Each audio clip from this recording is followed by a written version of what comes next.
एक बार दिल्ली शहर में एक मोम का म्यूजियम खुलता है। लोगों की भीड़ लग जाती है मोम के पुतले देखने के लिए। उसी शहर में रोहन अपने परिवार के साथ रहता था। एक दिन रोहन का बेटा राजू रोहन को बोलता है, पिताजी, पिताजी, अपने शहर में एक मोम के पुतलों का म्यूजियम खुला है। लोग उस म्यूजियम को देखने जा रहे हैं। मुझे भी देखना है। रोहन जो कि कंजूस स्वभाव का होता है राजू से कहता है, अरे राजू, ये पुतले भी कोई देखने की चीज है? अरे कुछ समय रुक जाओ, मैं तुम्हें कहीं और घुमाने ले चलूंगा। तभी वहाँ रोहन की पत्नी राखी आ जाती है और रोहन से बोलती है, हाँ हाँ, जैसे मुझे ले जा रहे हो शादी के बाद से। इस आदमी का मैं क्या करूँ? पैसे खर्चने के नाम पे तो इसे बेहोशी आ जाती है। सुनो जी, चुपचाप राजू और पिंकी को घूमने ले जाओ, नहीं तो मैं तुम्हारा जीना मुश्किल कर दूंगी। हाँ। राखी को यूं गुस्से में देखकर रोहन घबरा जाता है और बोलता है, तुम भी ना राखी डार्लिंग, गुस्से में जल्दी आ जाती हो। अरे बच्चे क्या, तुम भी चलो। हम सब मिलकर चलेंगे।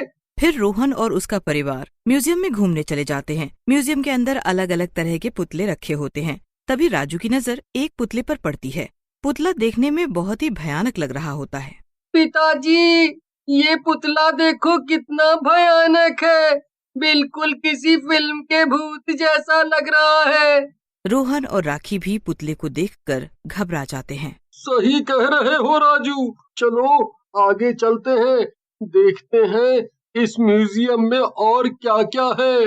लेकिन जैसे ही रोहन और उसका परिवार म्यूजियम में आगे बढ़ते हैं तो उन्हें भी डरावने पुतले दिखते हैं। ये सब एकदम असली लग रहे होते हैं। ये देखकर सबके सब डर जाते हैं। पिताजी, अब यहाँ से चलते हैं। ये सारे पुतले तो बहुत ही डरावने हैं, बिल्कुल असली लग रहे हैं। मुझे तो रात में भी इनके सपने आएंगे। पिंकी की बात मानकर वो सभी वहाँ से बाहर निकलने लगते हैं। तभी वहाँ म्यूजियम का मालिक राकेश आ जाता है और बोलता है, अरे क्या हुआ, आप सब लोग कहाँ जा रहे हैं? आगे तो म्यूजियम में बहुत कुछ है देखने के लिए। जी, आपकी बात सही है, लेकिन बच्चे बहुत डर गए हैं। आपके ये पुतले तो बिल्कुल असली लग रहे हैं, बहुत ही डरावने हैं, सबके सब बिल्कुल शैतान के जैसे। हाय साहब, ये शैतान जैसे नहीं, बिल्कुल असली के शैतान हैं। और जो उनके हाथ में इंसानों के अंग हैं, वो भी असली हैं। ऐसा कहकर राकेश वहाँ से चला जाता है। लेकिन रोहन और उसका परिवार डर जाते हैं और अपने घर आ जाते हैं। रात में राजू और पिंकी बात कर रहे होते हैं। अरे पिंकी, मुझे तो वो पुतले असली के लग रहे थे। मैं जैसे पुतले की तरफ बढ़ा था ना, उसने अपने हाथों से मुझे पकड़ा। हाँ राजू, पुतलों की आंखें हमें ही घूर रही थी। मुझे तो बहुत डर लग रहा था। सबके सब असली के शैतान लग रहे थे। तभी वहाँ रोहन और राखी आ जाते हैं और बोलते हैं, तुम दोनों भी ना फालतू की बात करते रहते हो। चुपचाप सो जाओ, नहीं तो रात में बिस्तर में सुसु करोगे। भूत प्रेत शैतान कुछ भी नहीं होता, समझे? राखी को गुस्से में देख राजू और पिंकी सो जाते हैं। रात में राजू को सपना आता है कि कोई उसका बेड उठा कर लाया है और म्यूजियम में रख दिया और शैतानों ने उसे घेर लिया है। राजू डर के मारे उठ जाता है, लेकिन जैसे ही वो उठता है अपने आप को म्यूजियम में पाता है। ये तो म्यूजियम है, मैं यहाँ कैसे आया? मुझे घर जाना है। तभी वहाँ राकेश आता है। उसके साथ कई डरावने शैतान और चुड़ैलें चल रही होती हैं। ये सब देखकर राजू डर जाता है। राजू बेटा, तुम्हें मेरी ये सेना लेकर आई है और अब तुम भी इस सेना में शामिल हो जाओगे। राकेश की बात सुनकर राजू रोते हुए बोलता है, ये कैसी बातें कर रहे हो अंकल? मुझे घर जाने दो, मैं यहाँ नहीं रहना चाहता। ऐसा कहकर राजू वहाँ से भागने लगता है, लेकिन शैतान और चुड़ैलें उसे पकड़ लेती हैं। लड़के, हमारे रहते तू यहाँ से कहीं नहीं भाग सकता। अब नखरे छोड़ और हमारी सेना में शामिल हो जा। तुझे रोज पीने के लिए खून मिलेगा और खाने के लिए मांस। मुझे कुछ नहीं चाहिए, तुम लोग छोड़ दो मुझे, नहीं तो मेरे पापा तुम लोगों की जान ले लेंगे। वो मेरे लिए सब कुछ कर सकते हैं। चल बेटा, तेरी ये इच्छा भी पूरी कर देता हूँ। देखता हूँ तेरा बाप तुझे बचाने के लिए क्या करता है। ऐसा कहकर राकेश अपने जादू से राजू को मोम का पुतला बना देता है। उधर अगली सुबह राजू को घर पर ना पाकर रोहन और राखी दोनों घबरा जाते हैं और पिंकी से पूछते हैं, अरे पिंकी बेटा, राजू कहाँ है? तुमसे कुछ कहकर नहीं गया क्या? ऐसे तो वो कभी नहीं करता। पता नहीं पिताजी, मैं जब उठी तो भाई यहाँ नहीं था, पता नहीं कहाँ चला गया। रोहन और राखी पूरे दिन राजू को ढूंढते हैं, लेकिन राजू का कहीं भी पता नहीं चलता और रोहन रात में थक कर घर पहुँचता है। रोहन कहीं मिला राजू, उसे ढूंढ कर लाओ, वो मेरे जिगर का टुकड़ा है, अगर वो नहीं मिला तो मैं मर जाऊंगी।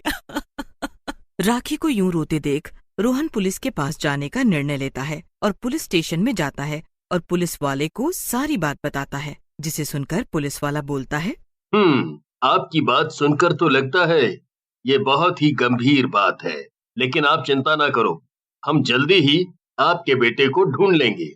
फिर पुलिस वाले के समझाने पर रोहन वहाँ से घर चला जाता है। रात में जब पिंकी सो रही होती है तभी वहाँ म्यूजियम के शैतान आ जाते हैं। पिंकी उन्हें देखकर जोर जोर से चिल्लाने लगती है। ये देखकर चुड़ैल हंसते हुए कहती है,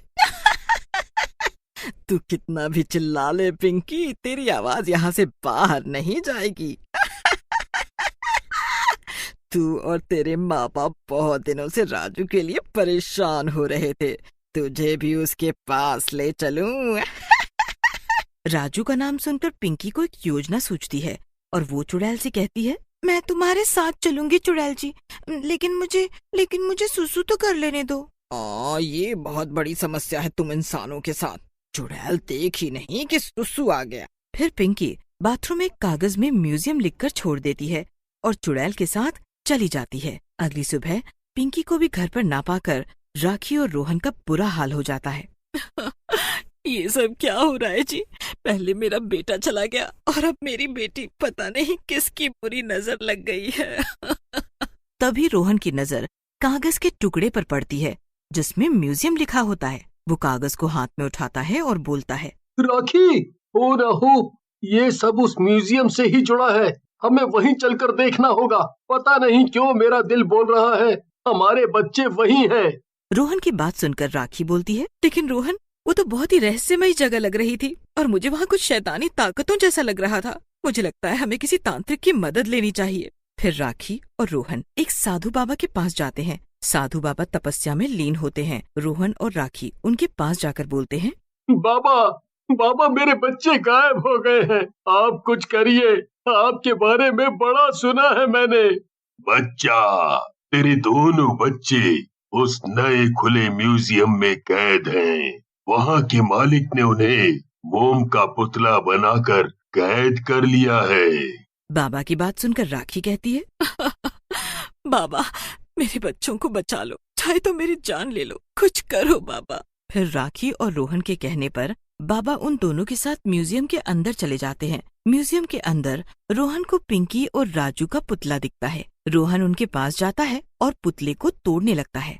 तभी साधु बाबा बोलते हैं, रुक जाओ रोहन, अगर तुमने पुतले को तोड़ा तो उस पुतले के साथ राजू भी मर जाएगा।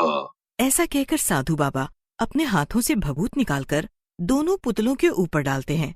पुतले जलने लगते हैं और जैसे ही पुतले पूरी तरह जल जाते हैं, राजू और पिंकी उनमें से बाहर निकलकर बेहोश हो जाते हैं। लेकिन तभी राकेश अपनी शैतानी टोली के साथ वहाँ आ जाता है और बोलता है, इस बूढ़े ने तेरे दोनों बच्चों को मेरे जादू से अलग कर दिया, लेकिन अब देखता हूँ तुम सब की और अपनी जान कैसे बचाता है ये। ऐसा कहकर राकेश शैतानों की तरफ इशारा करता है। शैतान उन सब की ओर बढ़ने लगते हैं, लेकिन तभी बाबा अपनी आंखें बंद करते हैं। बाबा के शरीर से एक चक्र निकलता है जो सब शैतानों की गर्दनें काटने लगता है। चक्र शैतानों को मारने के बाद राकेश की तरफ बढ़ता है। राकेश डरता हुआ कहता है, बाबा मुझे माफ कर दो, मैंने अपनी तांत्रिक शक्तियों का गलत इस्तेमाल किया। लेकिन वो चक्र नहीं रुकता और राकेश की गर्दन काट देता है। जैसे ही राकेश की गर्दन कटती है, म्यूजियम में लगे सारे पुतले जलने लगते हैं। लेकिन रोहन और राखी दोनों जैसे ही मुड़ते हैं, बाबा वहाँ से जा चुके होते हैं। अरे, वो बाबा कहाँ गायब हो गए? लगता है भगवान का रूप थे। फिर राखी और रोहन पिंकी और राजू को लेकर अपने घर की ओर चल देते हैं।